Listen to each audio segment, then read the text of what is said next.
وأحينا على سنته وتوفنا على ملته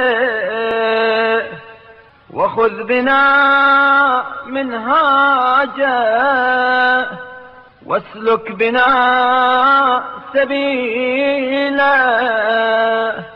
اور ہمیں انہی کے آئین پر زندہ رکھ اور انہی کے دین پر موت دے اور انہی کی شاہراہ پر گامزن کر اور انہی کے راستے پر چلا.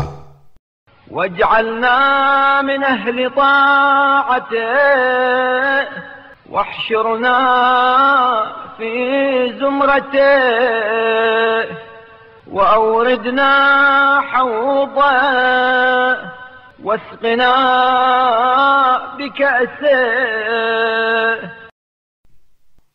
اور ہمیں ان کے فرما برداروں میں سے قرار دے اور ان کی جماعت میں محشور کر اور ان کے حوض پر اتار اور ان کے ساغر سے سیراب فرما.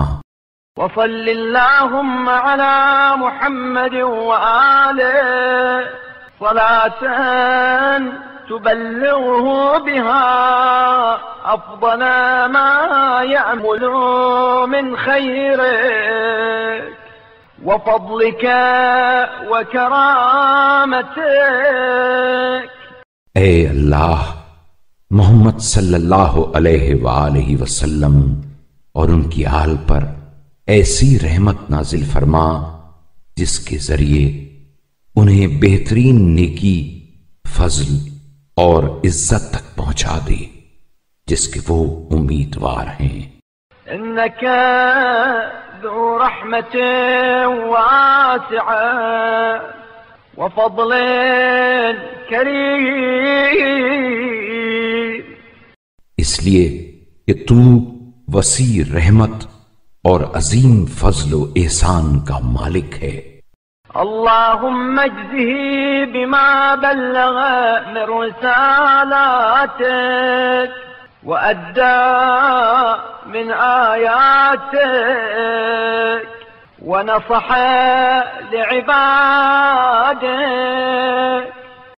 اے اللہ انہوں نے جو تیرے پیغامات کی تبلیغ کی، تیری آیتوں کو پہنچایا، تیرے بندوں کو پند و نصیحت کی، وجاهد في سبيلك أفضل ما جزيت أحدا من ملائكتك المقربين. اور تیری راہ میں جہاد کیا ان سب کی انہیں جزا دے جو ہر اس جزا سے بہتر ہو جو تو نے مقرب فرشتوں وأنبيائك المرسلين المصطفين والسلام عليه وعلى آله الطيبين الطاهرين ورحمة الله وبركاته. اور برگزیدہ مرسل نبیوں کو عطا کی ہو ان پر اور ان کی پاک و پاکیزہ آل پر سلام ہو اور اللہ تعالی کی رحمتیں اور برکتیں ان کے شامل حال ہوں.